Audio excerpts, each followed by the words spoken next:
What's up guys? Today I'll be going over Bloodwood trees. These are what you need to make bakriminel bolts, which are currently over 3k each. These trees work differently from other trees, which I'll get into later. Here's what you need to start cutting these trees. You need 85 wood cutting to cut the tree and 93 fletching to make the bolts. Okay, so these trees behave differently from other trees. First, they take about 6 hours to respawn after cut down. Second, the trees are instants, so you don't have to fight for resources with other players. Third, you must fletch the bolts at the tree. If you step away from the tree before making your bolts, your logs and bolt shafts will turn into dust. The trees in the wilderness also will provide more logs than the ones outside the wilderness. There are several bloodwood trees in the world, and you should cut down as many as you can. There are 3 in the wilderness and 5 outside. There are 2 in deep wilderness, with one near the agility course and the other near the level 50 obelisk. The third one in the wilderness is near the Chaos Temple, which is below level 20 wilderness. Each of the trees in the wildy don't require quests, and give the most logs, so don't skip these. With all that said, let's go over how to improve our run. You'll want the best woodcutting and fletching gear.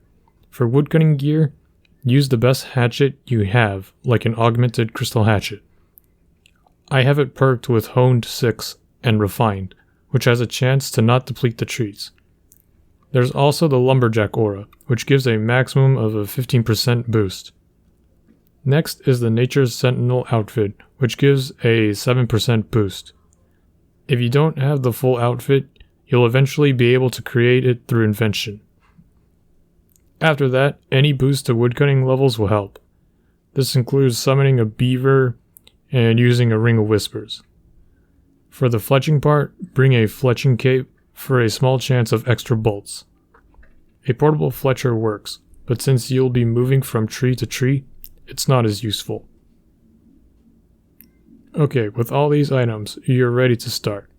Since some of the trees are in the wildy, do not bring anything you're not willing to lose.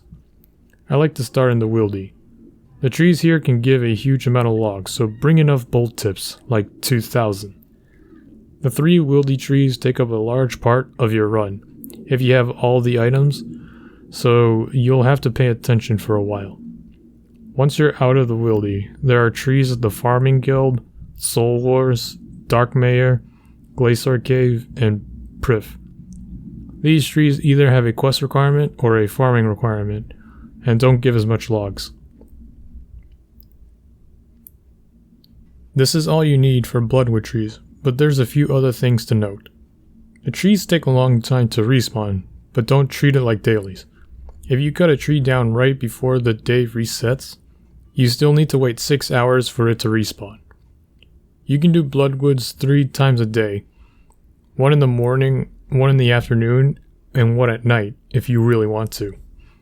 Another thing is that if you're aiming for maximum logs, each time you do a bloodwood run, you might spend over 20 minutes doing it.